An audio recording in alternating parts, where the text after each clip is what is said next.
bueno, yo se lo aporto, pero...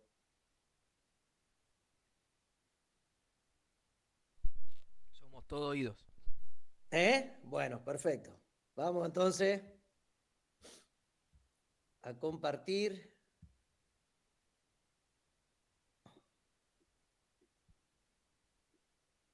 ¿Vieron el Power, que el PDF subido a la clase, el de la ley de Hill? Sí. Bárbaro. Bueno, yo se los voy a explicar un poquito. Esto fue la última que habíamos, las que habían dado conmigo. Bien, esa es la curva fuerza-velocidad.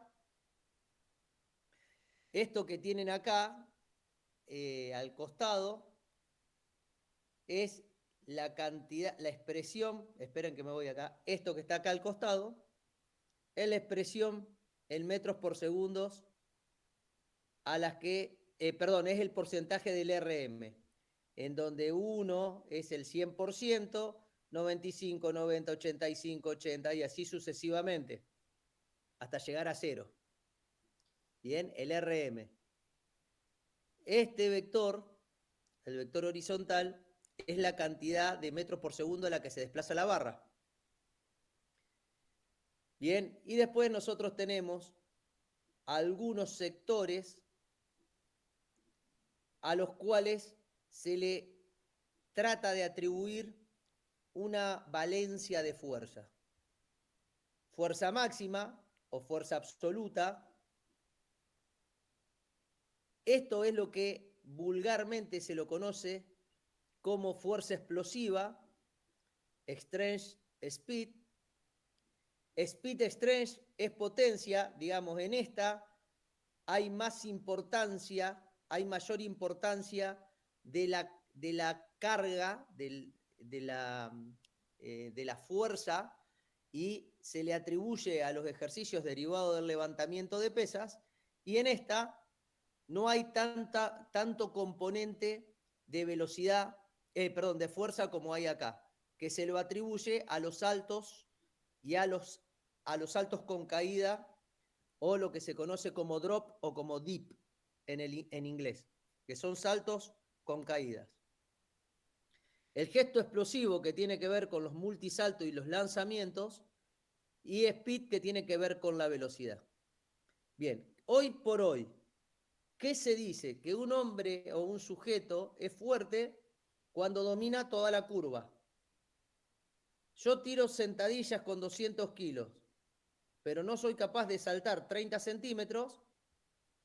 Se dice que yo soy fuerte en una parte de la curva, pero no soy considerado un sujeto fuerte porque no la domino totalmente. ¿Eso se entiende? Sí, sí, Perfecto, clarito, Rodrigo. perfecto. Entonces, nosotros hoy, si queremos hablar sobre un componente especial de la fuerza, y decimos un componente especial de la fuerza, fue lo que vimos hasta hace 3 o 4 clases atrás, que era la fuerza con hipertrofia. Bien, esa fuerza con hipertrofia se lo llama entrenamiento de la resistencia a la fuerza, y como consecuencia adaptativa se produce hipertrofia. Y dentro de lo que sería esta curva, estaría acá. Bien, yo no necesito mover cargas rápidas para generar estructura. Entonces, digo acá porque no necesariamente está ahí arriba, sino que sería así.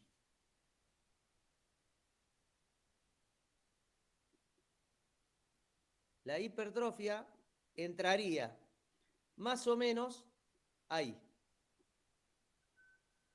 Sería eso la hipertrofia. ¿Qué dice la ciencia?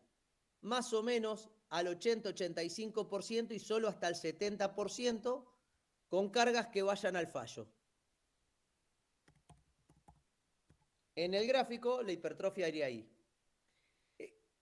La pregunta, ¿eso es una manifestación especial de fuerza? Sí.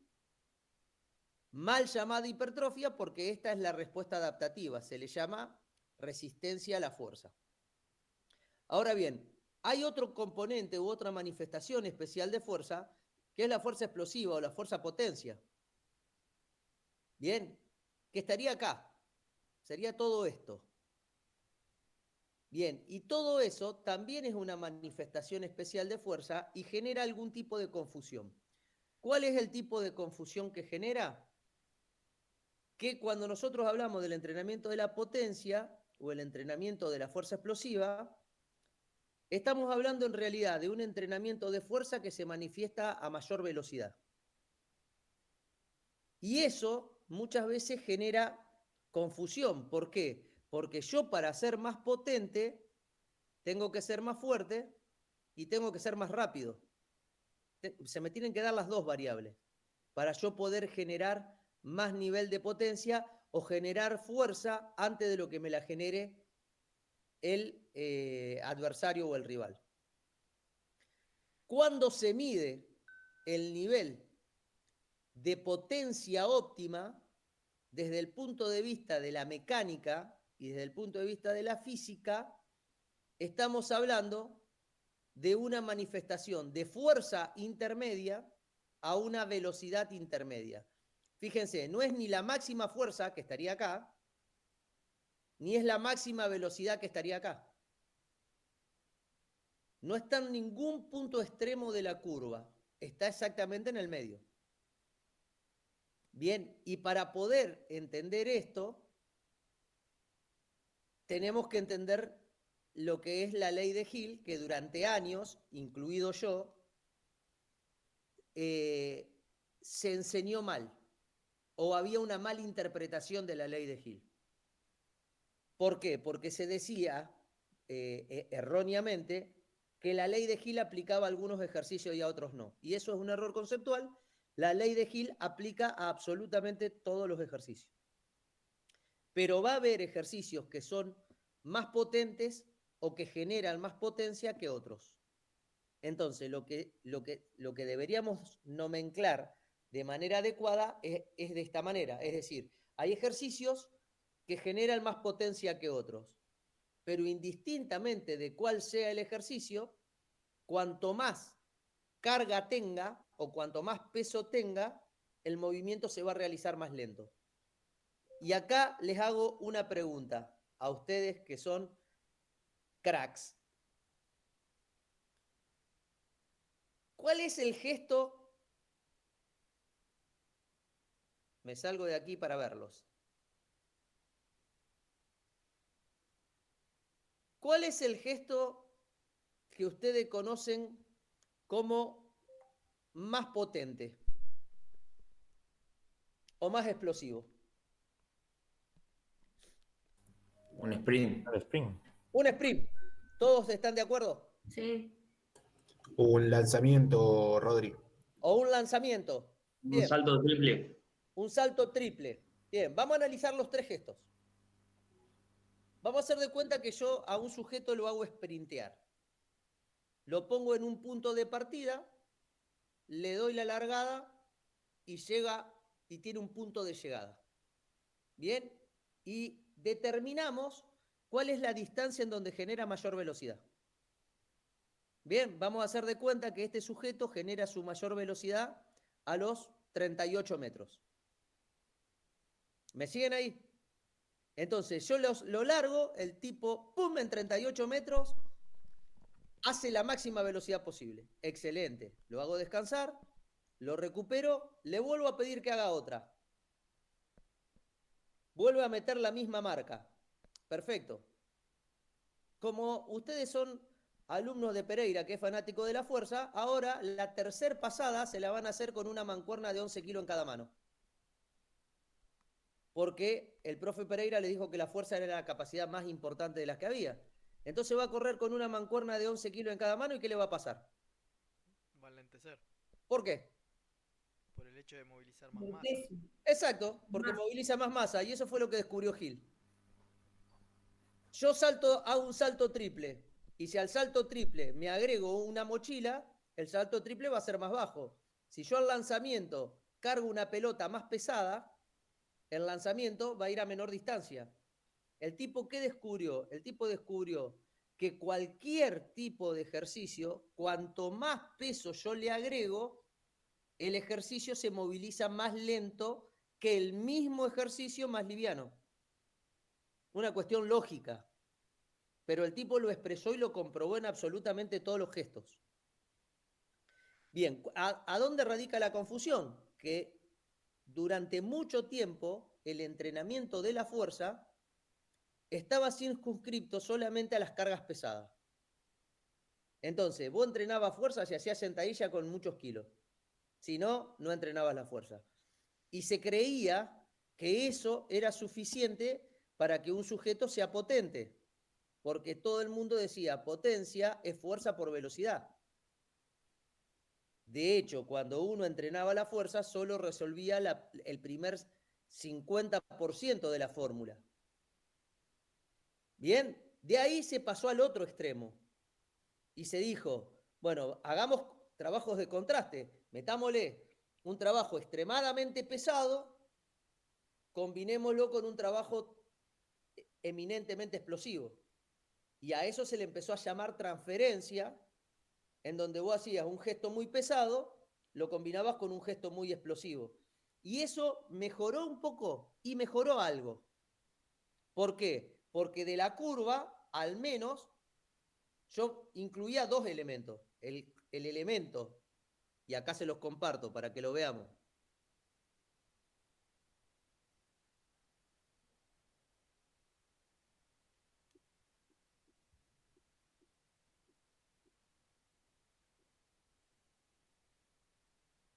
¿Se ve?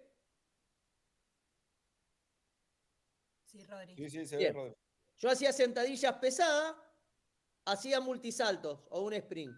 Entonces, de solo hacer una, ahora hacía dos componentes de la curva. Bien, y después fueron incorporándose los avances tecnológicos que fueron marcando y evaluando cada parte de la curva y hoy se sabe que si yo trabajo toda la curva, me vuelvo mucho más fuerte. Fuerte en toda la curva. ¿Qué significa fuerte? No significa sentadilla con 200. Significa hago sentadilla con mucho peso, significa soy explosivo para un cambio de dirección, significa tengo fuerza para saltar, significa puedo sprintear, significa puedo cambiar de dirección. O sea, puedo trabajar en absolutamente toda la curva porque le doy respuesta a toda la curva. Rodri, Sí, tengo una pregunta. todas. Me acuerdo cuando alguna vez fui a tu gimnasio, Sí, que vos nos hacías hacer un ejercicio de fuerza y después sí. hacíamos los ejercicios ahí de transferencia, los Exacto, los de saltitos. salto. Eso, Sí, lo seguías se sigue haciendo. haciendo. Siempre hacíamos enseguida después de una sentadilla. ¿Y antes de la sentadilla qué hacías? No, el primer ejercicio es siempre un DLP y... Este, ¿Eh? este. Ajá, Y el segundo ejercicio, este. ajá, Y el tercer ejercicio, este. exactamente. Y después vos cuando corrías hacías un poquito de este. Le dábamos respuesta a toda la curva. O sea, lo seguís haciendo así. De esa manera. Bien. Bien. Entonces fíjense, esto sería lo que el doctor Hill, allá por la década del 30, casi 40, descubre. Descubre primero la relación que hay entre la fuerza y la velocidad, ¿no? Atendiendo que la fórmula física de la fuerza es masa por aceleración, la fuerza es la resultante de un peso movilizado a una velocidad. Bien, ¿y por qué el peso se mueve cada vez más lento? Se mueve más lento porque tiene que ver con las velocidades de contracción. Tiene que ver con la interacción que va a haber entre los puentes cruzados de actina y miosina. A más cantidad de peso, más cantidad de acción de los puentes. Por lo tanto, va a enlentecer el movimiento porque se tienen que enganchar los puentes para traccionar. Ese mecanismo de contracción es, síganme este concepto, peso dependiente. A más cantidad de peso que movilizo en una acción, más demanda de la contracción muscular, más enlentecimiento del movimiento.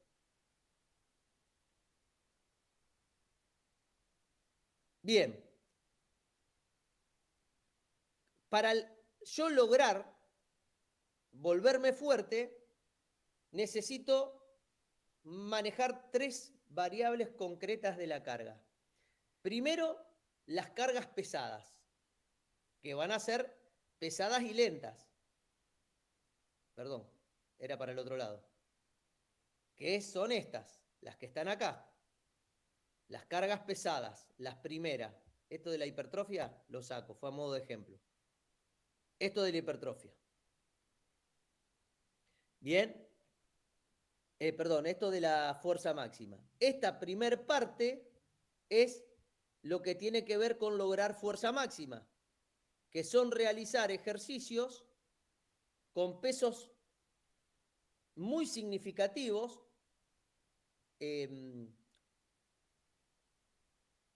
Hahnemann hablaba de más del 80% y Hahnemann después concluye que al 85% era más rentable y después apareció Abadiev con su política de trabajar por arriba del 90%. Bien, en definitiva, lo que hoy se sabe es que del 90 hacia arriba ya es una carga pesada. Bien, que esa carga pesada va a contribuir a la mejora de la fuerza máxima y que generalmente van a ser ejercicios que mantengan un ritmo de ejecución inversamente proporcional la velocidad al peso. A más peso, movimientos más lentos. Eso lo que hace es reclutar unidades motoras por un sistema de reclutamiento en rampa. A medida que el peso va subiendo, las fibras musculares de tipo 1 que se empiezan a agotar van a requerir a las fibras de tipo 2A. Cuando éstas se agotan, van a llamar a las 2X. Ese proceso de reclutamiento demora tiempo. Por eso los ejercicios que se hacen bajo este patrón son ejercicios que demoran de 500 a 800 milisegundos, que para un gesto deportivo es extremadamente lento. Ahora, esa sería una parte de la mejora de la fuerza y que estaría en la parte de arriba de la curva. Yo también necesito mejorar la fuerza explosiva, que sería la parte del medio de la curva. Sería esta que está acá. Bien, ya sé que con pesos altos y ejercicios como la sentadilla, el peso muerto, la fuerza en banco plano, los remos, los tirones, van a estar acá. Ahora tengo que ir a la parte del medio de la curva. ¿Sí? Esa parte del medio de la curva es la fuerza explosiva. Esa fuerza explosiva se mejora con los levantamientos olímpicos, que son los DLP, que va a aumentar la potencia a través de levantamientos pesados a altas velocidades, pero no a velocidades máximas. Bien, y fíjense, vuelvo y les quiero mostrar la curva. Los DLP trabajan a un RM bastante alto, interesante, y a una velocidad bastante alta, interesante. Pero no es el máximo peso y no es la máxima velocidad. Bien, y por eso se dice que la velocidad es alta, pero no es máxima. Se hace a través de los saltos, en donde mejora la potencia por los movimientos dinámicos, explosivos, de alta velocidad y semibalísticos, y los lanzamientos que desarrolla la potencia a través de la ejecución. Esto sería de los miembros superiores y esto sería de los miembros inferiores. Bien, la fuerza explosiva se mejora con la combinación de ambos. O sea, con la combinación del DLP y la combinación de los saltos y los lanzamientos. Y la última parte es los movimientos de velocidad pura que tienen muy bajo nivel de fuerza, pero una alta demanda de velocidad, que tiene que ver con los movimientos balísticos o gestos de velocidad repentina o repetitiva, y los trabajos de sprint. Bien. Esa sería la forma de trabajar los tres momentos de la curva, la parte superior, la parte media y la parte inferior, y haría que un sujeto pueda mejorar la fuerza, se pueda transformar en un sujeto más fuerte. ¿Por qué es importante conocer en el ámbito del entrenamiento la ley de Hill? Bien, los principios más importantes que va a tener la ley de Hill es que no es ningún enemigo como se lo pensaba antiguamente, en donde uno decía, no voy a hacer esos ejercicios que responden a la ley de Hill, dando por hecho de que eran ejercicios lentos. O sea, va a haber ejercicios lentos dentro de los programas de entrenamiento, pero son lentos porque reclutan muchas unidades motoras y tienen que estar dentro del programa de entrenamiento. Rodri, Sí, esto puede ir también un poco con la mano con el viejo mito de que laburar pesado te enlentece. tal cual, que antes laburar pesado te enlentecía porque solo trabajaban pesado. Entonces no había o sea, uno generaba un gran clima para el desarrollo de la fuerza explosiva, de la potencia, pero no la estimulaba nunca a la fuerza explosiva y a la potencia. Reclutaba unidades motoras y todo quedaba ahí. Si incluso no se trabajaba tan alto y se trabajaba con velocidades y con intensidades intermedias, lo más probable es que ese sujeto generara más estructura y con el paso del tiempo tuviese un mayor desarrollo de su masa corporal, lo que en sus movimientos cotidianos, respondiendo a la ley de Hill, si tiene más masa, ¿qué iba a hacer? Se enlentecía. Más lento. Bien, entonces, este dominio o esta comprensión de la ley de Hill, lo que le permite, o lo que nos permite a los entrenadores, es crear programas adecuados de entrenamiento en donde, utilizando los recursos de toda la curva, vamos a seleccionar las cargas correctas de acuerdo al ejercicio que yo voy a utilizar. Uno de los errores más comunes es utilizar derivados del levantamiento de pesas con intensidades tan altas como si fuesen pesistas, en donde no sería necesario, para que un deportista genere fuerza explosiva, trabajar con cargas tan altas.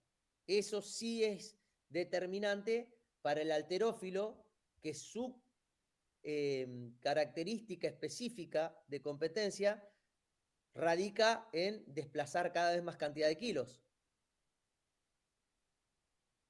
Y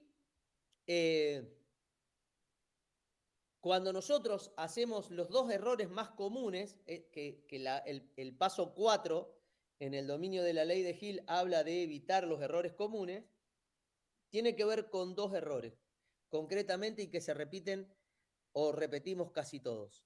El primero es excedernos con la cantidad de ejercicios de alto peso y poca velocidad. Meterle mucha rosca a la sentadilla, mucha rosca al peso muerto, mucha rosca al fuerza en banco plano. Ese es uno de los errores principales. Y el segundo error principal es el derivado del levantamiento de pesa ejecutado con demasiada carga, ¿sí? Y no acelerándolo al máximo, tratándolo de transformar en un ejercicio similar a este, cuando en realidad el ejercicio que me recluta es este, el ejercicio que me manifiesta fuerza explosiva debe ser este. Rodri, Sí, el contraste francés responde justamente a estas a leyes. todo. El contraste francés es todo lo que está bien. El contraste francés en la misma sesión de entrenamiento te hace ir del paso de la parte superior de la curva a la parte inferior. Claro, Ahora, tiene vos lo podés otro hacer paso. con contraste francés o podés, dentro del entrenamiento de la fuerza, encontrarte con estos tres elementos.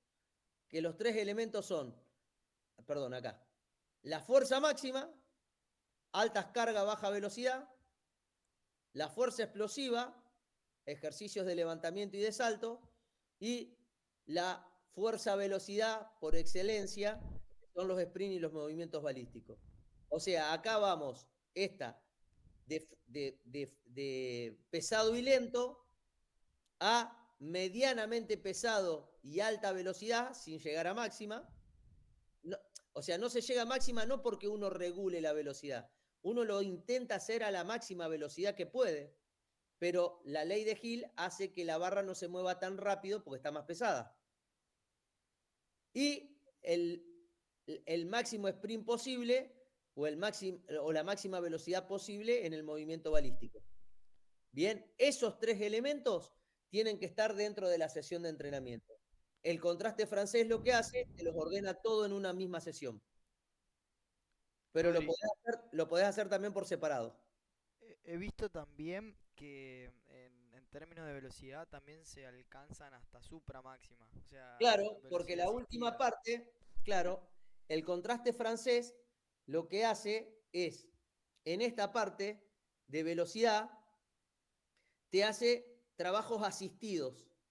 Por ejemplo, te hace saltar hacia arriba con un tensor colgado de una barra fija que te tira para arriba. Entonces hace que la velocidad de despegue sea mayor a la que vos naturalmente podés realizar.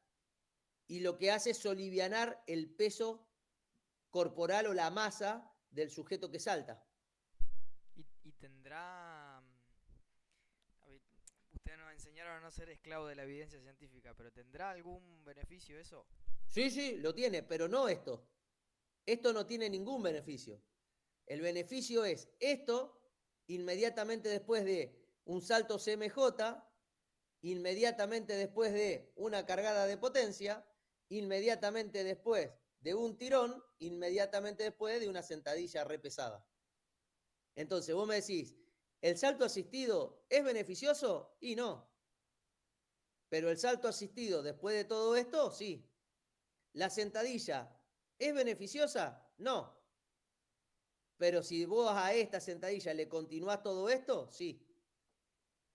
Claro. Entonces, el beneficio del contraste francés no es ningún elemento por separado, sino la unión de cada uno de ellos ordenados en el lugar que deben ir. Rodri, Sí, te consulto. dime. Si la persona, porque nosotros siempre nos basamos en deportista, no es deportista, Sí, el DLP, sí. o sea, vos se lo pedís también, o sea, es necesario que buscar la velocidad y mejorar y todo, si no es deportista. A mí me gusta hacérselo igual. Ajá, pero que, Pero va a depender, quiero ver si lo tengo por acá. No, no lo tengo acá. Les quería mostrar a mi vieja.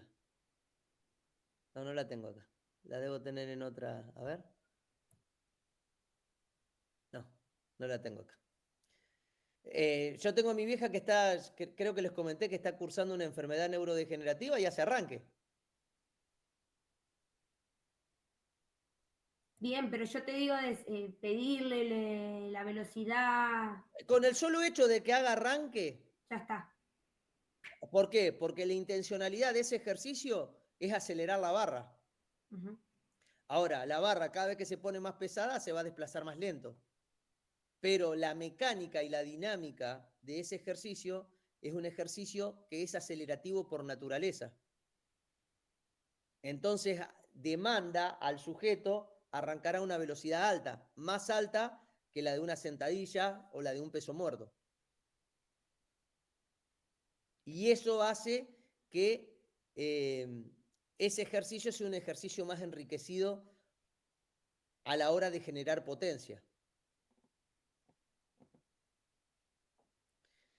Bien, en definitiva, la idea es esto, generar un equilibrio entre carga y velocidad de entrenamiento, es decir, combinar el entrenamiento de la fuerza máxima con el entrenamiento en donde se exprese la potencia, es decir, que combinar ejercicios de ejercicios de alta carga y baja velocidad y ejercicios de carga media, que sería el DLP, y de alta velocidad, que serían los trabajos de salto. Bien, dentro del plan de entrenamiento, dentro de la sesión, tendrían que estar los tres. No sé por qué me salió eso de new.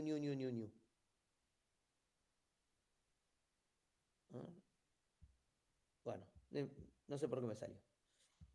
Bueno, ¿esto se entiende?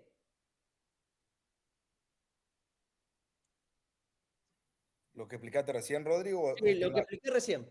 Sí, sí, perfecto. ¿Alguien tiene Sí. alguna duda con respecto a eso? Lo vuelvo a explicar si hay duda, sin ningún problema. Lo que sí, Rodri, me parece que Bien. esto que está diciendo no está. No tenemos ningún power con estas. No, Algunas tienen, sí. miren, no se enloquezcan. Está acá. ¿Alcanzan a ver? ¿Dónde estoy? Sí. Clase virtual sincrónica. Eso que le mostré yo es este PDF con resumen que le subió Kevin. Es exactamente lo mismo. Fíjense, diseñar programas de entrenamiento, elegir cargas adecuadas, evitar errores al entrenar siempre con el mismo tipo de carga y velocidad. Si entrenas fuerza máxima, necesitas mucha carga y lo moverás despacio. Si entrenas la potencia, necesita cargas medias. O sea, esto que yo les expliqué recién es esto que tienen acá, que lo tienen en 3 hojitas, 2 hojitas.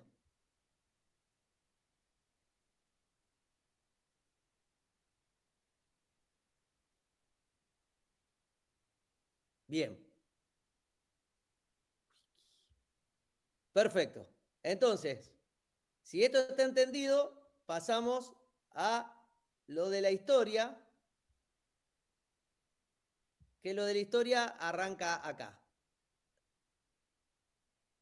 Nosotros decimos a los ejercicios derivados del levantamiento de pesas se los conoce como DLO o DLP, derivado del levantamiento olímpico, derivado del levantamiento de pesas, sinónimo. Bien, ¿cuándo empieza el levantamiento de pesas? Bueno, arranca hace miles de años atrás. Hay dos grandes evidencias científicas que son evidencias antropológicas. La primera es la historia de Milón de Crotona, que está el papiro que cuenta la historia, está en el Museo de Olimpia, en Atenas, Grecia, y hablaba de que Milón era un niño muy grande, de tamaño y muy introvertido producto de su tamaño muscular.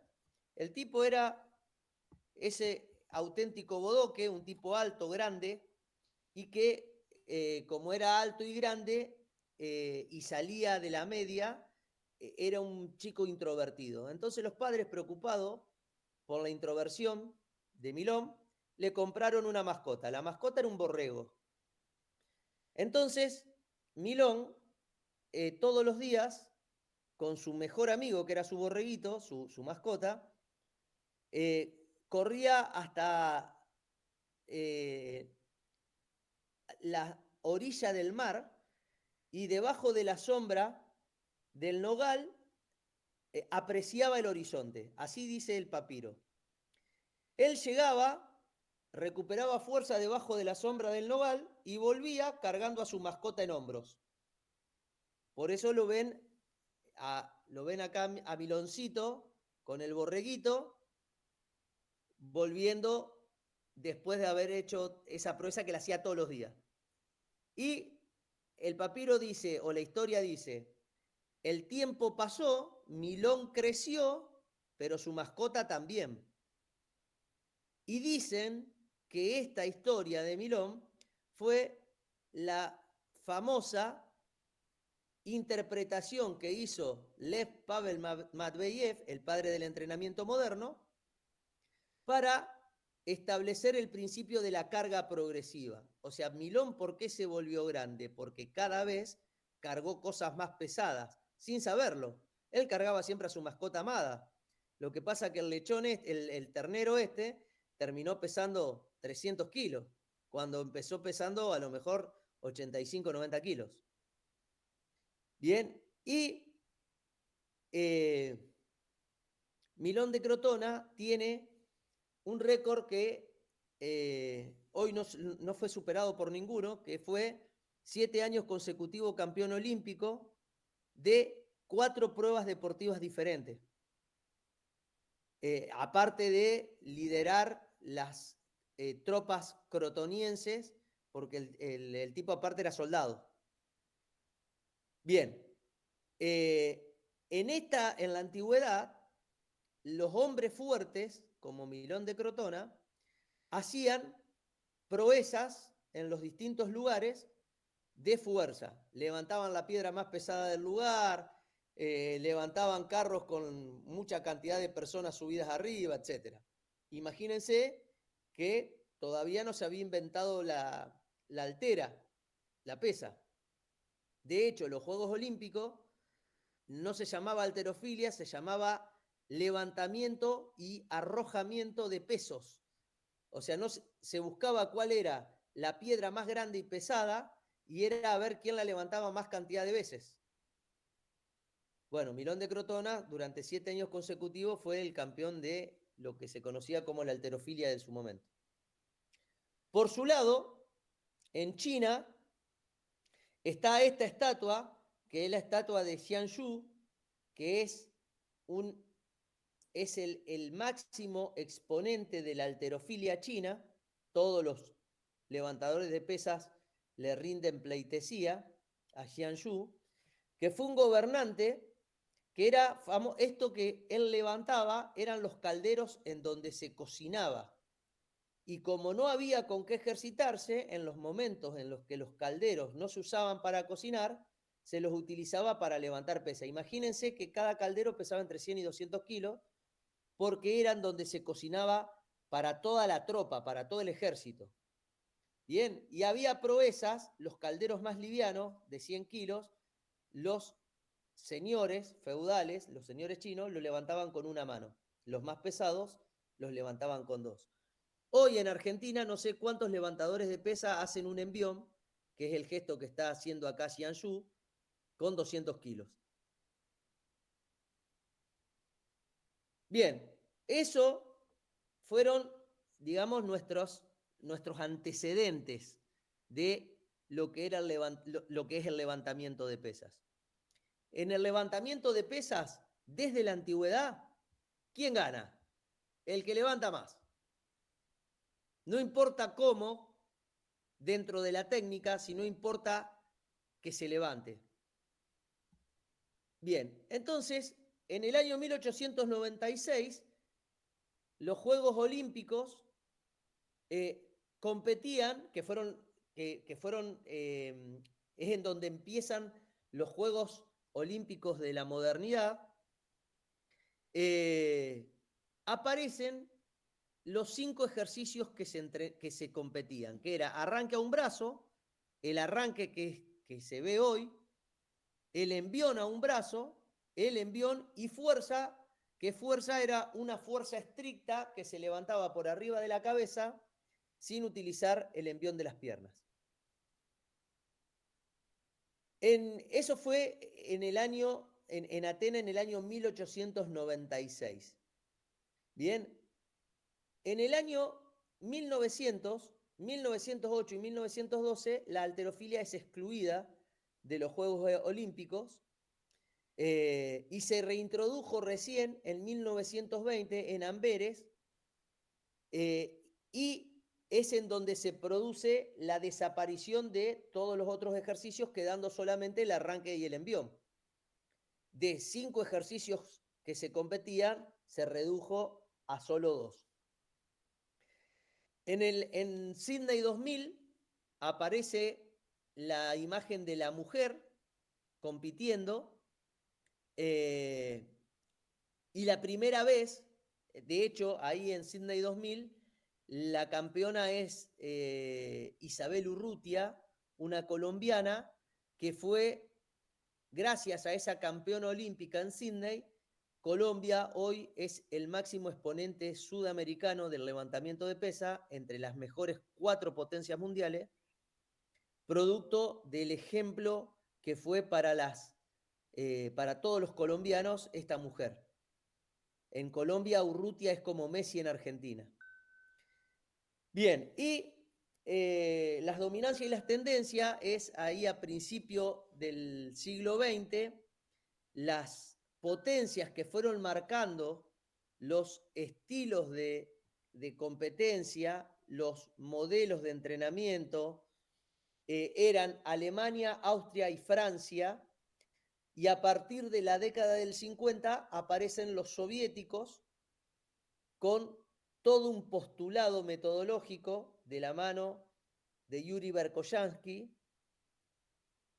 que esa hegemonía se mantiene hasta la década del 90, cuando empiezan a aparecer países emergentes como China y Turquía, Grecia, Irán, y terminan destronando a este poderío soviético, haciendo de la halterofilia una gran globalización. En el año 1991, el régimen soviético como régimen político se disuelve y las 23 naciones que conformaban a la Unión Soviética se transforman en 23 países que empiezan a competir de manera unilateral en el mundo de las pesas. Hoy, si nosotros volviéramos a unir a todos esos países, la Unión Soviética sería siendo hegemónica con respecto al resto de los países. Fíjense, estas fueron 4 naciones dominantes que no solo que fueron dominantes, sino que marcaron tendencias que hasta el día de hoy tenemos heredadas, que tienen que ver con métodos de entrenamiento. En la década del 50 eran los americanos, que eran levantadores de pesa que tenían un gran tamaño muscular, o sea, eran muy musculosos, generalmente competían a las categorías pesadas y fueron los que transmitieron la idea de que la fuerza tenía una relación directa con la estructura. Es por eso que hoy por hoy muchos de los programas americanos de entrenamiento de pesa sobredimensionan la importancia que tiene el tamaño. En la década del 60 y hasta los mediados de los 80, la Unión Soviética, que fue quien escribió el primer sistema de entrenamiento, el famoso sistema soviético, que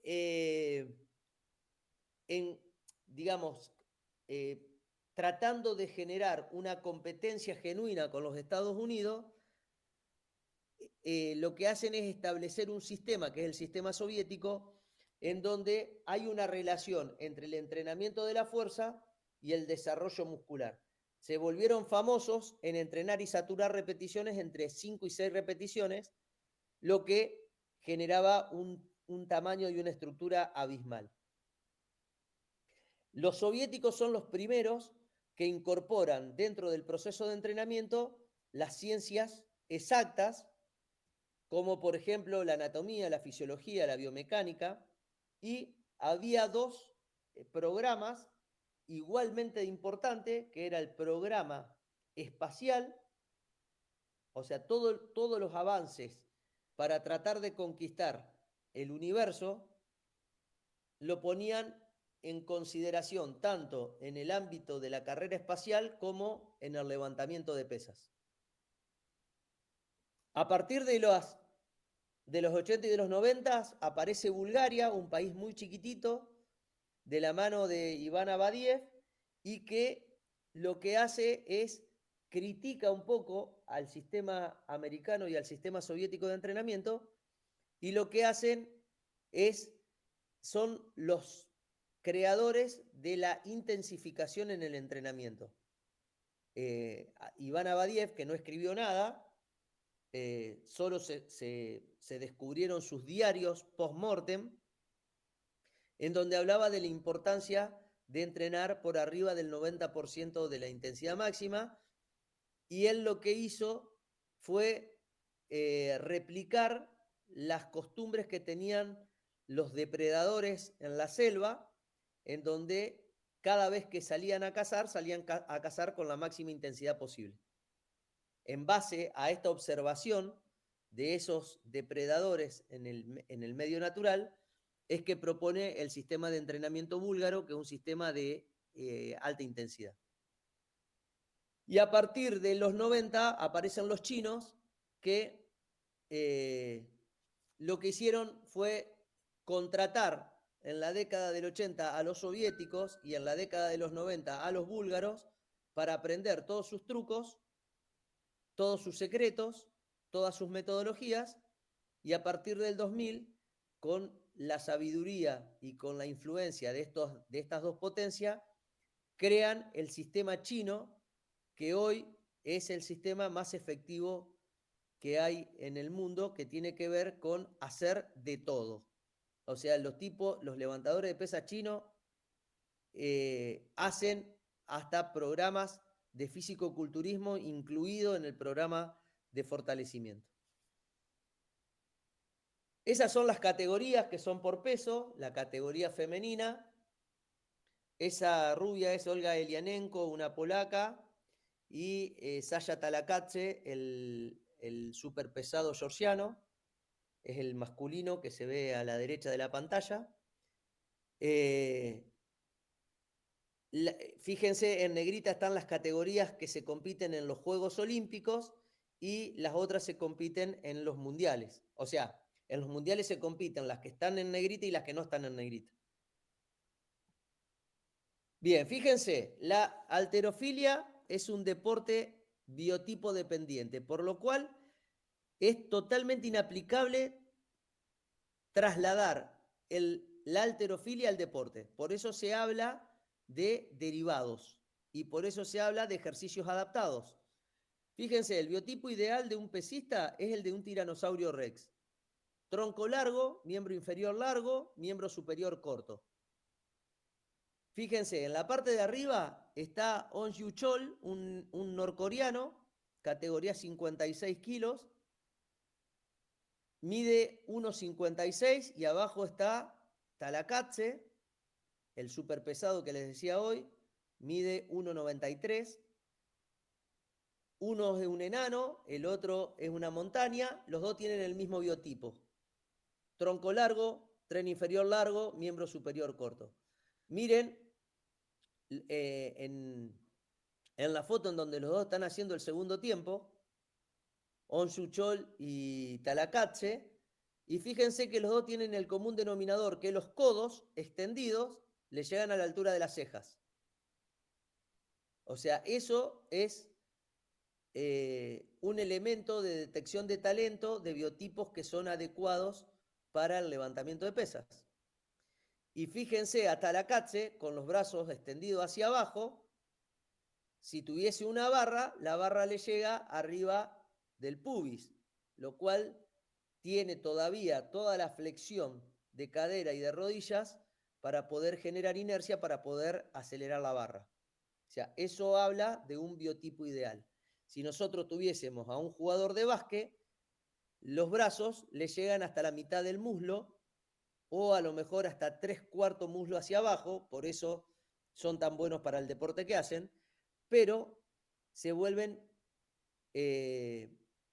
riesgosos algún tipo de ejercicios cuando se replican ejercicios de la halterofilia para personas que no tienen biotipo. Bien, ese es Robert Roman, el señor que tiene el buzo de la Unión Soviética en la década del 70, y él habló de, en base a varios estudios biomecánicos que había hecho, la relación de los levantadores de pesa con el peso y los pesos actuales con respecto a esas alturas. Entonces, por ejemplo, Roman decía, un sujeto que compite en la categoría 82,5 tendría que medir entre 1,68 m y 1,70 m, lo que hoy se conoce como la categoría 89 kilos. Fíjense que en esta relación peso corporal-altura, el peso corporal está sobredimensionado con respecto a la altura. Se considera que una persona musculosa y magra pesa la cantidad de centímetros después del metro. Si yo mido 1,70, debería estar pesando unos 70 kilos. Y los tipos pesan 89, 19 kilos más que esa adaptación de masa muscular.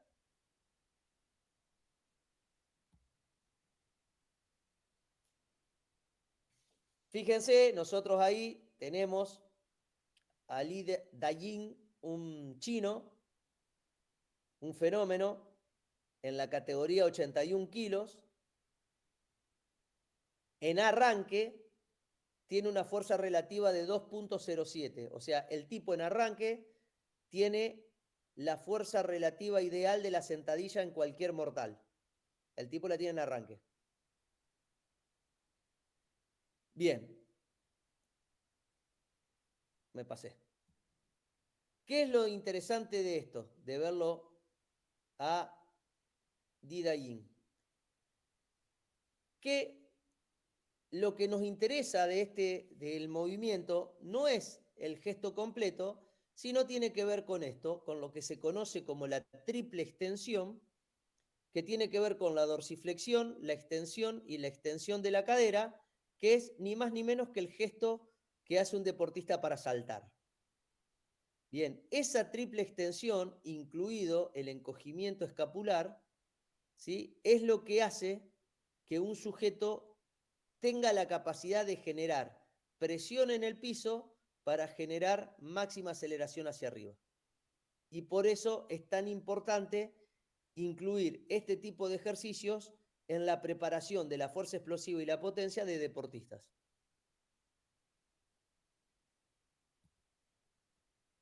Bien, eso es el surgimiento de los ejercicios. Este señor que se analiza acá es considerado el mejor pesista de la historia, Lu Xianxun, también es chino.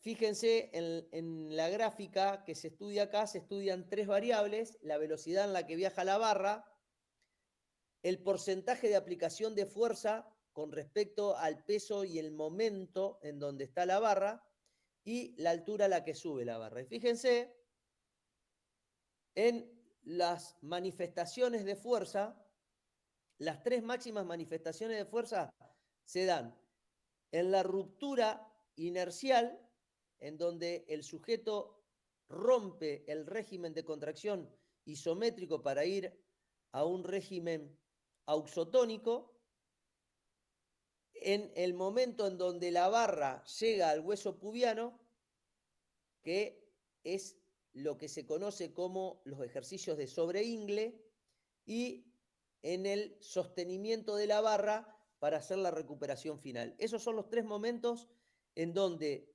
dentro del ejercicio dinámico se aplica más cantidad de kilos de fuerza. La velocidad de la barra, expresada en metros por segundo, que hace que un gesto sea de mayor manifestación de potencia, se da cuando la barra está por arriba de la línea de la rodilla y antes de que la barra llegue a la altura del ombligo. Bien, fíjense, 100 centímetros por segundo, 148 centímetros por segundo y 187 centímetros por segundo. Bien, eso es lo que nosotros, los preparadores físicos, recortamos del ejercicio derivado del levantamiento de pesa para que un sujeto genere más fuerza explosiva. Solamente acortamos las fases en donde se genera mayor velocidad. Esa parte y esa parte van a formar parte de dos clasificaciones de ejercicios que tiene que ver los que están en rojo. Me salgo de acá, así mostramos todo. Miren, estos que están recuadrados en rojos son los que generan más potencia, círculo en rojo, que son los que movilizan la barra más rápido. Estos, cuadrado violeta, son cuadrado violeta, todas las variantes de las sentadillas, todas las derivadas del envión, frontales, posteriores, split, subidas, todas las derivadas del arranque, sentadilla de arranque, metida de arranque, split de arranque, ¿sí? Que son generalmente todos los ejercicios dominantes de rodillas. Y los que están en verde, que tiene que ver con estos ejercicios, son todos dominantes de caderas, el peso muerto, el tirón y el despegue, todo lo que tiene que ver con, si volvemos de nuevo a lo que les decía al principio, cuando nosotros hacemos ejercicios derivados del levantamiento de pesas, le damos respuesta a toda la curva. Estos son los de potencia, estos son los de dominantes de rodillas, estos son los dominantes de cadera. Estos son los lentos y pesados, estos son los de alta velocidad y cargas intermedias, y estos son también pesados y de baja velocidad. ¿Cómo venimos hasta acá? Muy bien. Bien, bien. Muy bien. Rodri. ¿Venimos bien? Bárbaro. Con esto paso rápido. Algunos detalles que tienen que ver con la cuestión reglamentaria, que son las medidas de la barra. Ahora se está reflexionando sobre la idea de que la barra sea personal y que no tenga una medida estándar, sino que cada uno pueda alargarla o acortarla de acuerdo a su realidad biomecánica. Está en estudio y en análisis. Pero la barra de varones pesa 20 kilos, mide 2,22 metros de largo y tiene un ancho de 9 centímetros, que es la empuñadura que tiene, y la camisa de 16 centímetros, que es en donde va colocado el bumper, el disco. Las de las mujeres, el contorno de agarre es de 8 centímetros, porque promedio la mujer tiene un tamaño de manos un poco más chicas. La barra mide 2,2 metros, tiene 20 centímetros menos. Pesa 15 kilos, a diferencia de la de hombre que pesa 20. Y la camisa tiene el mismo tamaño, por lo cual los discos en cualquiera de las dos barras entra de manera precisa. Esos son los discos que están ordenados por peso. Rojo guaina siempre es de mayor valor, verde churo siempre es de menor valor. El rojo es de 25 kilos, el verde es de 10 kilos, el azul es de 20, el amarillo de 15. Y los fractales, esa es bromita para los que son profes de educación física. Ojo que verde y blanco suman 15. ¿Cómo? Somos más. Verde y blanco suma 15, pero amarillo y rojo suma 40. Siempre somos más. Fíjense, el disco de 5, a esto se le llama fractales o fraccionales. De cualquiera de las dos maneras se lo conoce. Fíjense la característica: 25, 20, 15, 10. 25, el rojo 2,5, el azul 2,0, 1,5, 1,0, 5 kilos, 0,5. Entonces, los colores hacen referencia a los mismos números, grandes y pequeños. Bien, la idea de la carga de la barra. Y esto también es un disco experimental que estuvo haciendo el EICO, un prototipo de un disco de 30 kilos que se sugiere que sea color negro, pero también está en experimentación. Están queriendo hacer discos más pesados porque la cantidad de kilos que se están desplazando hace que en breve no alcance la barra para movilizar tantos kilos. Entonces están viendo la manera de reducir el volumen de carga de la camisa en la barra. Esos son los agarres que existen. El agarre unilateral, que es esta es la barra y es agarrar todo por arriba, o agarre de mono le dicen. Ese no es un agarre que se recomienda para los ejercicios derivados del levantamiento de pesas. porque es muy peligroso en el momento en el que uno rota la mano, no hay una traba y se puede zafar la barra. El agarre común o sencillo es el que el pulgar enrosca, y lo que se recomienda el agarre en llave o gancho, que es colocar el pulgar y cerrar con los dedos por arriba. Bien, el primer tipo de agarre, que es el agarre mono o unilateral, es un agarre que se permite para todo lo que es press y para todo lo que tiene que ver con tracciones en la barra fija o en una polea, pero no es recomendado este tipo de agarre para ejercicios de LP. ¿Sí? Estos se permiten cualquiera de los dos, se recomienda siempre este que tiene una mejor fuerza de prensión.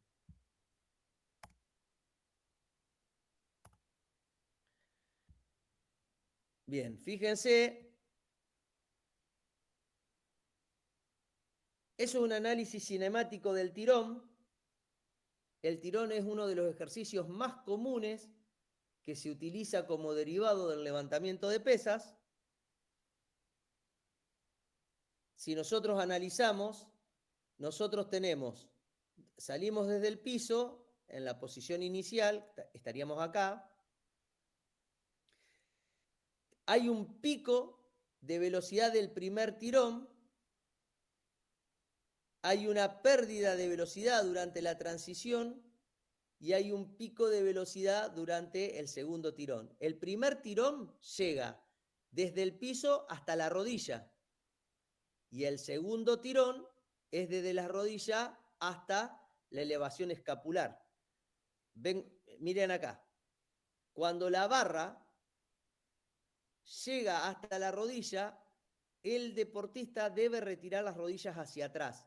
Por eso hay una pérdida de velocidad en la barra y hay un incremento mayor en el segundo pico. ¿Se acuerdan ustedes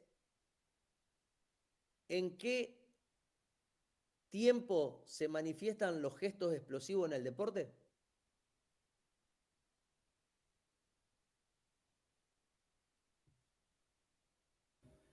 ¿150 milisegundos? Entre 150 y 250. Sería por acá. Entonces uno dice, pero entonces no le da respuesta. Y no le da tanta respuesta. Porque el primer tirón se manifiesta en 400 milisegundos y el ejercicio completo en 800 milisegundos. Bien, análisis cinemático del tirón. Miren acá. Volvemos para atrás. Tirones, verde, verde, tirones. 45 centímetros por segundo. Se mueve recontra lenta la barra, pero hay una aplicación de fuerza elevadísima. Entonces, de la curva, fuerza-tiempo, ese tirón, ¿a qué parte de la curva responde?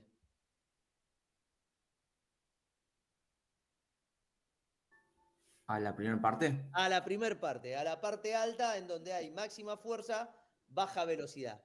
Sin embargo, la aceleración para pararse es mucho más rápida que la aceleración en una subida en las sentadillas. Entonces, lo que sí podemos decir que el tirón, si bien es un ejercicio lento, que responde mucho a la ley de Hill, genera más potencia que hacer una sentadilla. Puede ser que en el tirón también usas el tren superior. Exacto, en la sentadilla también. Una sentadilla pesada, usás el tren inferior, el tren superior, digo. Si no, lo que pasa es que lo usás de manera isométrica. Claro. Bien, eso es conocido como el frog pull o tirón rana, y que tiene que ver con la posición en la que pone los pies el ejecutante, que lo puede hacer de esta manera o lo puede hacer en su versión tradicional de esa manera, y la diferencia tiene que ver con la colocación de los pies. ¿Por qué lo hace este sujeto? Porque tiene el miembro inferior muy largo, desde la rodilla hasta los tobillos, tiene un largo excesivo. Este es un japonés, Yoshinobu Miyake. Si ustedes ven a sujetos que hacen el tirón con el brazo por adelante de la rodilla en vez de por atrás, ¿sí? Siempre y cuando mantenga el tronco erguido, no habría ningún tipo de inconveniente de utilizarlo. Bien, fíjense, variantes denominadas de potencia, que esto es lo que mejora la expresión de potencia porque se genera a máxima velocidad con un contramovimiento exactamente igual que se sucede en un salto. Fíjense que el deportista hace un pequeño contramovimiento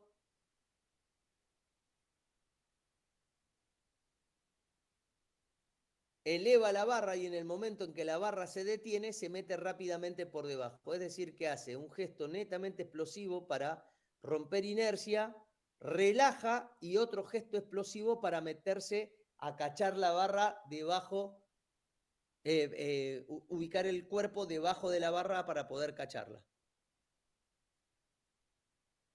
Entonces, cada vez que yo hago gestos de potencia,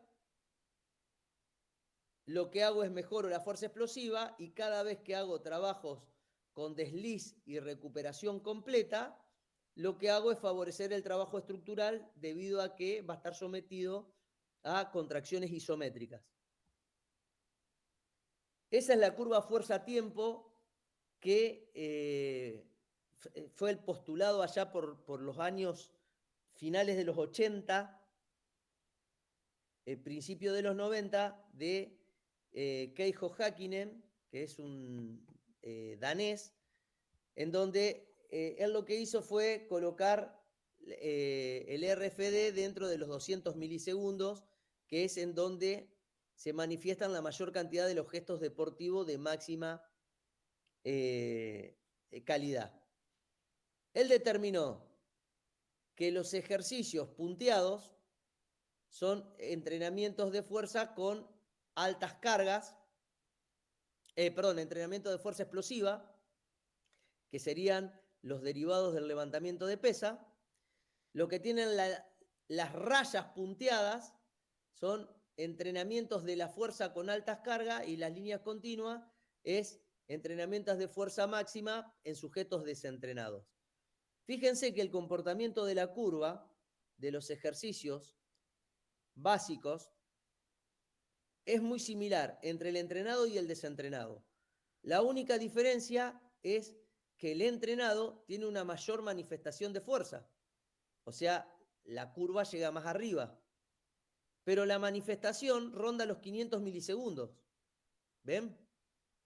Tanto el entrenado como el desentrenado manifiestan su fuerza máxima en 500 milisegundos. El entrenado manifiesta más valor absoluto, pero en el mismo tiempo. Sin embargo, en los ejercicios balísticos explosivos, en los 200 milisegundos, más o menos estoy entre el 85 y el 90% de la manifestación de fuerza. Y esta es la razón por la cual la utilización de los ejercicios derivados del levantamiento de pesa es tan efectiva para el desarrollo de la fuerza explosiva y de la potencia. Bien, y acá están los postulados de Häkkinen y sus colaboradores.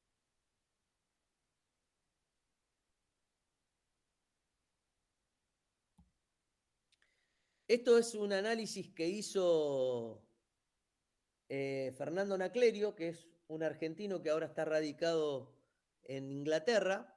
Él hizo la comparación de una cargada de potencias versus unas sentadillas.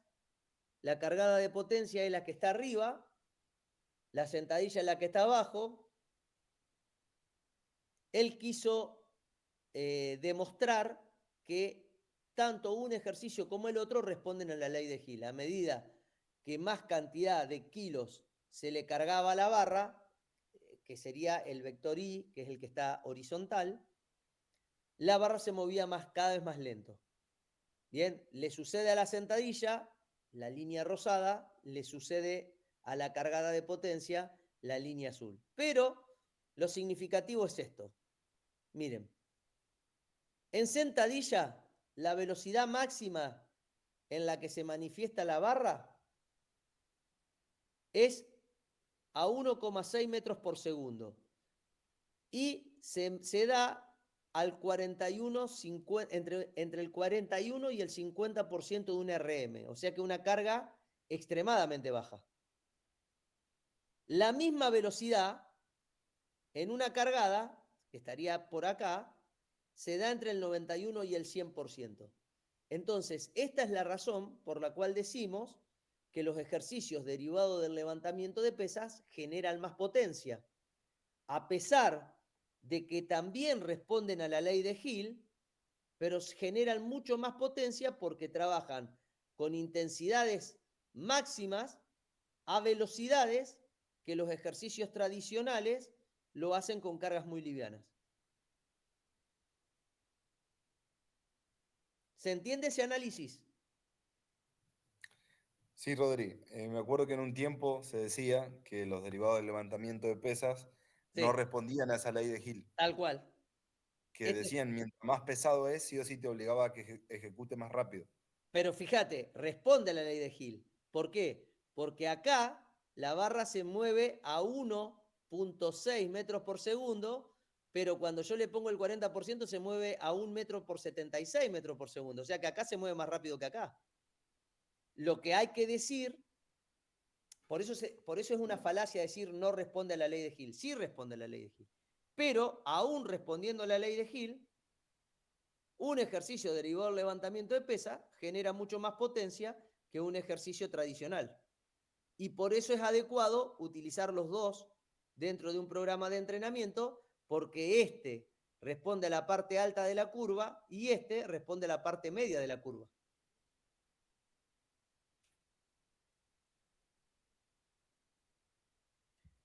Bien, esas son las necesidades deportivas.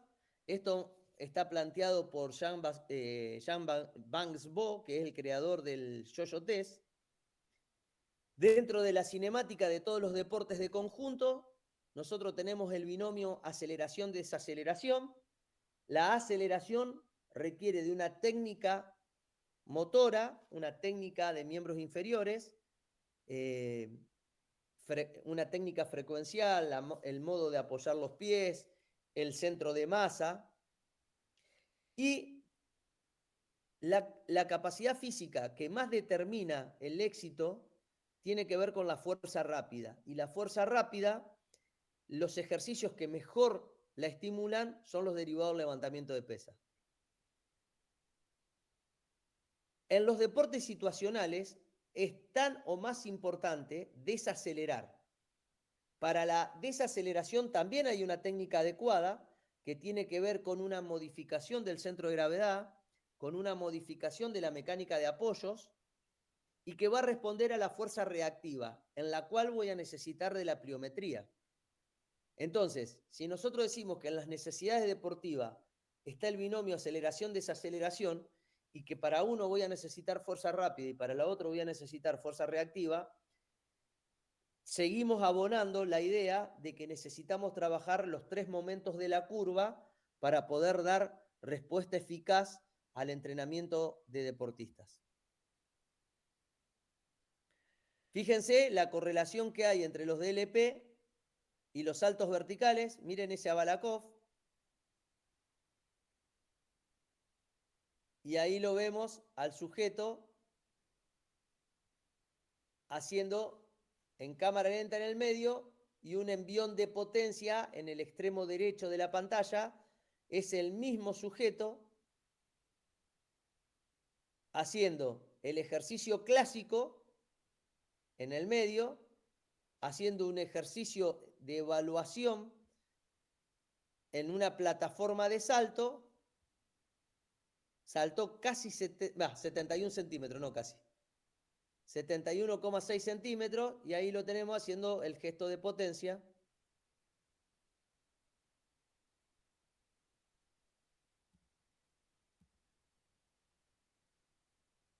Fíjense, dentro de la curva nosotros ahí tenemos todos los ejercicios derivados del arranque y en dónde se ubican dentro de la curva.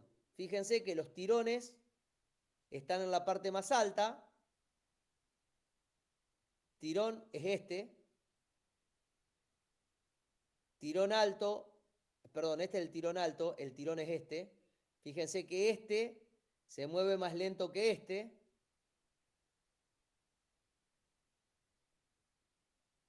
Las sentadillas de arranque, que son este que están acá. Las metidas de arranque, que son muchísimo más explosivas.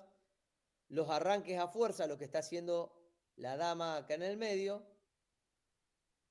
El arranque de potencia, lo que está haciendo esta señorita ahí. Entonces, desde el arranque yo tengo los ejercicios que más peso cargan, menos velocidad ejecutan, hasta los que menos peso desplazan y más velocidad.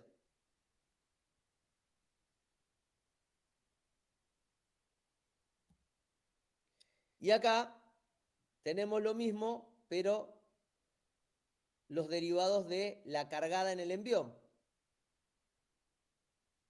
El tirón es mucho más lento que el tirón alto, que es este que está acá.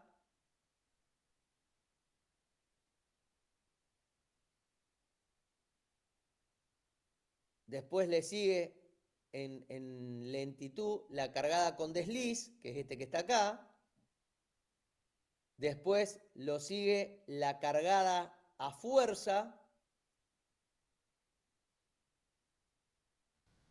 que la cargada a fuerza es sin metida. Después lo sigue la cargada de potencia, que es este que está acá. La cargada de potencia a medio muslo, que arranca de más arriba, por lo cual los kilográmetros son menores, es decir, la cantidad de distancia en la que se desplaza la barra, para terminar con los tirones con salto, que es esto que está haciendo acá, que es un gesto muy explosivo.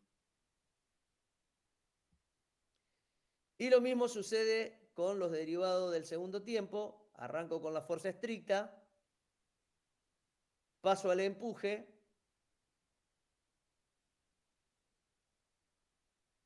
para terminar en el segundo tiempo, en donde el gesto es más repentino y hay una pequeña metida.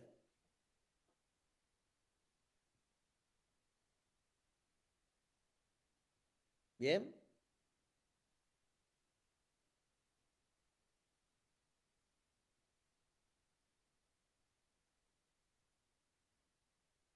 Fíjense, esta es una revisión literaria. Hori y colaboradores es un australiano con descendencia japonesa que fue uno de los primeros en publicar la relación que había entre los ejercicios derivados del levantamiento de pesa en comparación con el ejercicio general básico y su correspondencia dinámica a deportes como por ejemplo el fútbol americano, el rugby, el básquet, el vóley. Ese es todo el equipo de investigación. Hori, Newton, Osaka y Stone. Y él lo que destaca como cuestión principal es que cuando uno realiza un ejercicio derivado del levantamiento de pesas, uno nunca tiene la intencionalidad de que la barra se frene. O sea, uno no frena la barra, sino que la barra es frenada por la fuerza de la gravedad. Por eso, a más cantidad de kilos, menos velocidad de desplazamiento. La intencionalidad que pone el ejecutante es la de una extensión explosiva de todas sus articulaciones. Después hay estudios, que este estudio lo hizo Garhammer, que es comparar el arranque de potencia con los saltos en contramovimiento, y encontró que los picos de potencia máximo y el tiempo en milisegundos para alcanzarla, a esa potencia, era muy similar en tanto el arranque como en el salto. Y también comprobó que si se mejoraba el salto, por relación directa se mejoraba el arranque y viceversa. Ese es el estudio de Garhammer. Aplicación de fuerza contra el piso con dinamómetros, con plataformas de fuerza, y comprobó que la cantidad de kilos de presión en el piso para un sujeto que salta o para un sujeto que hace un arranque era exactamente igual. Ese es el estudio de Eric Scheffenberg, que lo hizo con estudiantes secundarios. Dividió en 3 grupos, un grupo que hacía sentadillas atrás, un grupo que hacía cargadas de potencia y un ejercicio que realizaba los dos, la cargada de potencia y el salto, y concluyó que los que mejoraban el salto vertical eran los que mejoraban todos menos los del grupo 1. Es decir que cuando se incorporaba el ejercicio derivado del levantamiento de pesa, en combinación con el ejercicio general básico o solo, ese salto vertical mejoraba mucho más. Este estudio lo hizo con estudiantes de nivel secundario. Y ese es un metaanálisis que hizo Daniel Hackett y colaboradores, en donde analizaron los beneficios del levantamiento de pesas, de la utilización, en su relación con el salto vertical. Y concluyeron que utilizar o incorporar ejercicios derivados del levantamiento de pesa era muy efectivo para la mejora de la altura de los saltos verticales, y esos saltos verticales, la utilización de los ejercicios derivados del levantamiento de pesas puede ser utilizado como un único entrenamiento o como un único estímulo de la fuerza explosiva. Pero atenti, esto es lo que les voy a decir. Un único estímulo de la fuerza explosiva no significa un único estímulo de la fuerza en general, sino que poder utilizar el ejercicio derivado del levantamiento de pesa y en otro momento poder utilizar el salto, ¿sí? A eso se refiere con utilizarse como un único elemento del entrenamiento de la fuerza explosiva. Eso es un estudio que publicó Christoph Kipp y Adrián Valverde, que Adrián Valverde trabajó con basquetbolistas, que es el efecto de los levantamientos de pesas sobre la capacidad de salto y el sprint lineal, y comprobaron esto. Esa es la fase de salto analizado en sus distintas facetas, en sus 6 facetas: el inicio, la fase de descenso, la fase de frenado, la propulsión, el vuelo y el aterrizaje. Ustedes van a ver la línea celeste, es una línea que marca los newton de fuerza que se aplican en el piso. La línea anaranjada marca la velocidad en metros por segundo que se desplaza la masa, que en este caso sería el peso corporal, y la línea punteada marca la cantidad de kilos de peso corporal. Fíjense, eso sucede en el salto, eso sucede en la cargada, exactamente lo mismo desde el punto de vista biomecánico.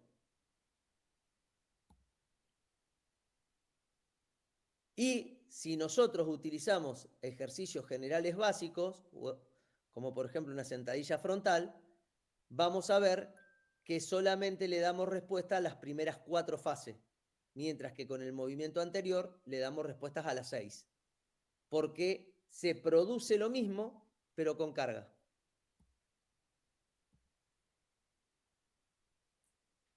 Bien, esos son los criterios básicos con los cuales uno arranca el entrenamiento derivado del levantamiento de pesa.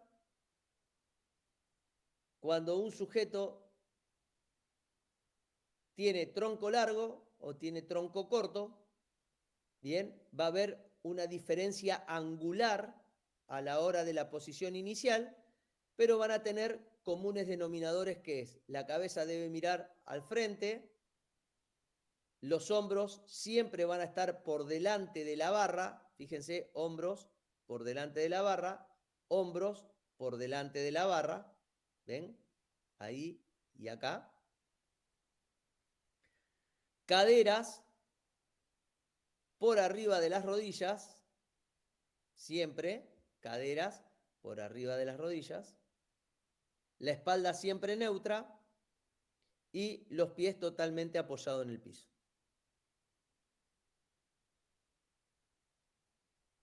Esos son los criterios generales que no se negocian a la hora del entrenamiento. Arrancar con los pies totalmente apoyados, los hombros por delante de la barra, las articulaciones totalmente extendidas. Este señor Toriki es un ucraniano.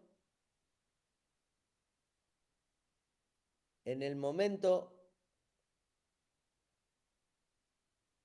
de la triple extensión, que es lo que está produciéndose ahí, la idea es tener máxima contracción de la zona del core. Las rodillas siempre apuntan hacia los dedos índice y pulgar del pie.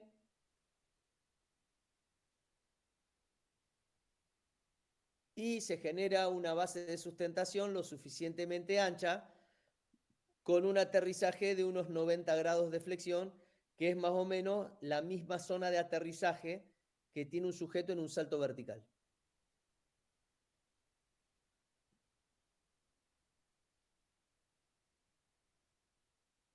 Bien, ahí nosotros tenemos la técnica ideal de un levantador de pesas, a la derecha, a la izquierda, Nati, una profe que trabaja conmigo en el gimnasio. Está analizada con un programa biomecánico. Esta es la curvatura que tiene que tener la trayectoria de la barra. Siempre se debe mantener la barra lo más cerca posible del centro de gravedad.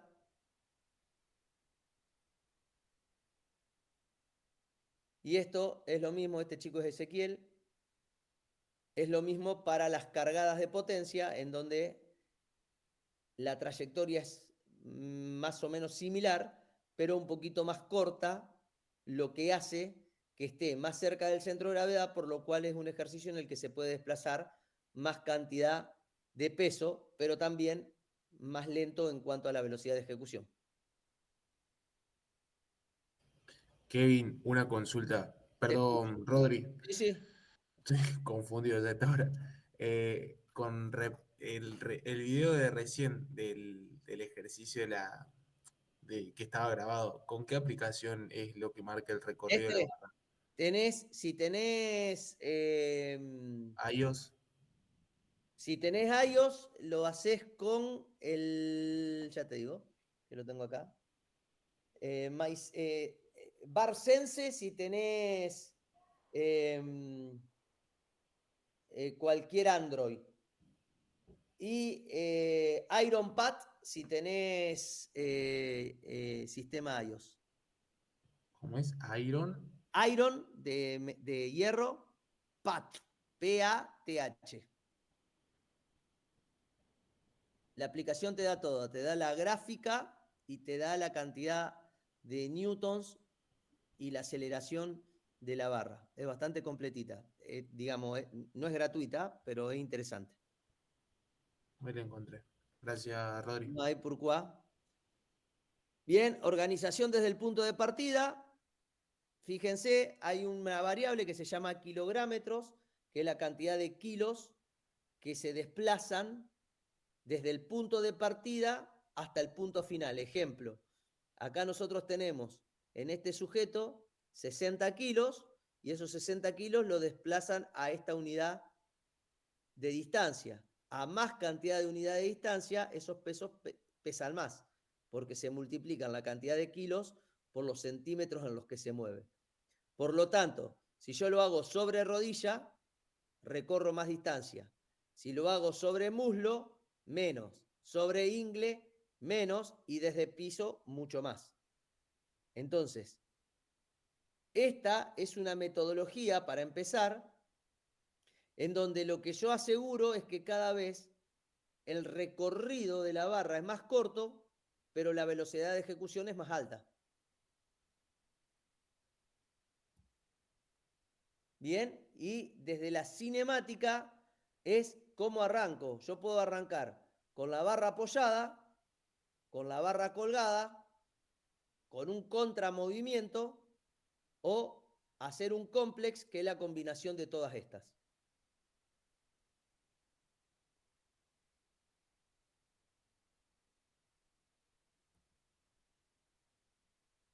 Bien, esa es una organización en cuanto a la secuenciación y a la velocidad. Nosotros tenemos en el primer ejercicio un gesto a fuerza, en donde el sujeto no se mete, sino que tiene que empujar a máxima velocidad para completar el movimiento. De ahí surge el de potencia, que es frenar a no más de 90 grados de flexión de rodilla. De ahí pasamos al desliz, que es recibirla en una cuclilla completa. Y terminamos con un ejercicio especial, como por ejemplo este arranque que está haciendo Juliana en posición de sentadilla búlgara.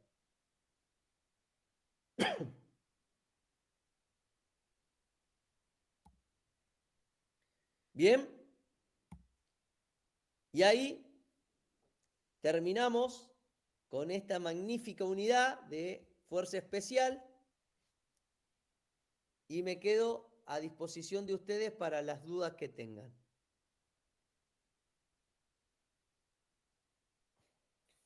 Rodri, en halterofilia, en arranque y envión, Sí, no, o sea, no está permitido el strap. no, no. O sea, El strap en la halterofilia solo se usa para los ejercicios auxiliares. claro, o sea que estos tipos que te levantan 200 kilos arriba de la cabeza tienen una Aga- fuerza de agarre, pero tremenda. Agarran 200 kilos, sí. Sí, hay una anécdota interesante de, había un levantador de pesa americano que se llamaba Morgan, de apellido, y el tipo era de la categoría super pesado, más de 110 kilos. El tipo se quiere enfrentar contra el campeón de pulseadas. Y el vago decía, yo le gano, y todos le decían, te va a arrancar los brazos y el campeón de las pulseadas. Y el vago decía, no me va a poder arrancar el brazo porque no me va a poder aguantar los kilos de presión que tengo en la mano. Y arranca la pulseada y el campeón de pulseada le empieza a ganar y cuando está ganándole, le aprieta la mano y le termina ganando. Un tipo que tiraba 260 kilos en envión. Imagínate agarrar una barra con 260 kilos, 130 en cada mano, una cosa escandalosa. Hace de cuenta que lo agarra con una morsa. Claro.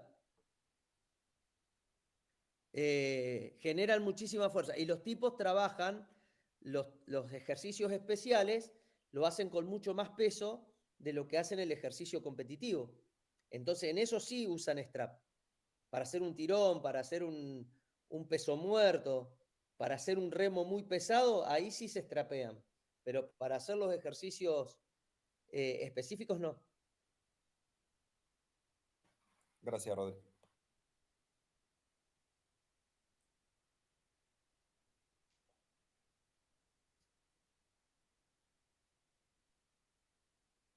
Bueno, gente, si no tienen dudas.